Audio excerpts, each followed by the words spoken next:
You want me to say something funny? Something funny. There, happy? Down in the cellar where the rabies and the rats are free. 3, 2. Hey, how's it going, YouTube friends? It's me, your one furry boy. Never. As you can hear, my voice isn't too strong this week, so please bear with me. Also, sometime later in the month, I'm going to have to take some time off for a medical procedure. They're going to put me under, and I don't think I'm going to be able to make a video that week. Sorry. And yes, you are watching The Never Show, the only show with lemon-scented limes, lest I forget, and the only show with a supernatural, super awesome third eye. I mean, why ask why? Why wouldn't you want a third eye button in the middle of your forehead? It's super awesome, super magical, and this joke is so terrible. Laugh! And it's Wednesday again, my friends. I want to thank you all for being my YouTube friends. All you new people who just joined the channel, thank you. I want to shake you warmly by the hand if I could. But this is YouTube, and it doesn't work that way. And warm furry hugs, too, just because. And not in the weird, awkward way, but the nice way.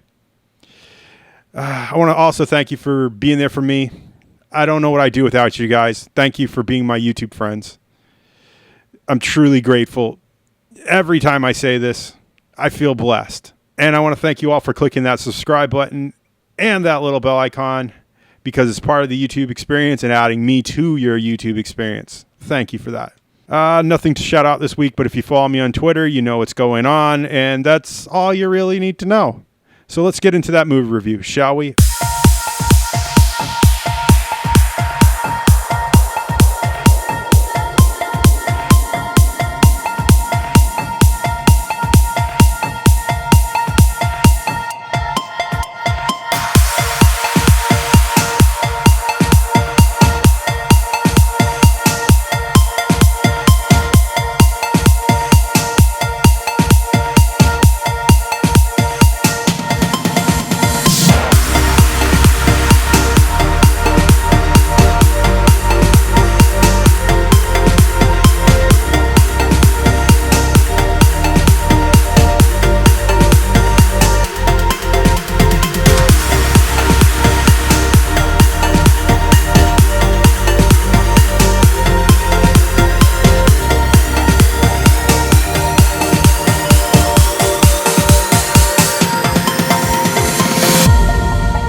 And today's movie review is Gretel and Hansel. No, I'm not reading it wrong or mispronouncing it. Gretel is actually the lead character in this one. It is a PG-13 movie, which I wish they had shot for a hard R on this one, because I feel like that was a big problem with this film. It is 1 hour and 27 minutes, which doesn't satisfy my number OCD thingy that I might or might not have. It is a fantasy horror thriller, which... it's light on the horror. It's high on the, kind of jump scare you with music kind of thriller thing. And it's definitely fantasy. Osgood Perkins did this. He did The Huntsman's Daughter, but I have no real negative nor positive feelings about that movie. And Rob Hayes, I've never seen anything that he's written for before, so I'm kind of stuck. Our cast, first build only, because you don't want to listen to me read names all day, and why should you, is Sophia Lillis as Gretel, Charles Babaloa as the hunter, Elisa Krige as Hilda, Jessica D. Gouw as young Hilda, and Samuel Leakey. And that's basically all the cast that you really need to know and what's really going on here, because let's just get through our production companies, shall we? Our production companies were Automark Entertainment, Orin Pictures, yes, the people who did E.T., Braun Studios, Creative Wealth Media Finance, never heard of these people before, Wild Atlantic Pictures, and our distributor here in the good old United States of America, God bless America, land that I love, was United Arts. There's no listing for any special effects. I looked everywhere and I don't know where it is, so we're going into second month without a fast forward. And if you watch some of my older videos, my editor likes to fast forward through all the technical stuff sometimes, and we haven't had to do that, so good on us. As for my thoughts on the film, it's very odd. It's not set in any real time period. The clothes are quite ambiguous. It could be anywhere from the 1940s to late 30s, and they never really state where this is going on. It's just more fairy tales in the woods with random kids, with a female lead this time, which I'm okay with female leads, but give us a story we can build on. This story is so shaky house that I don't know what to say. It just feels ick. I feel like Sophia Hills and Samuel Leakey, if I'm pronouncing it right, are really good. And I feel like they had great chemistry with Alice Krige, but it just felt like there wasn't enough story there to build on. And, you know, with horror movies and thrillers, you have to give us enough story for our imagination to run wild with. And it just never happened. I didn't lose myself in the narrative, and it felt weird. It gets weird, and there's a lot of disgusting stuff that I just don't want to deal with in this film. You know, for a Hansel and Gretel story that isn't the witch hunter ones that we saw so many years back, it just feels like somebody saw some movies and tried to cram this together. And from what I can tell, someone watched The Blair Witch. I feel like it's maybe one of the later Blair Witch movies.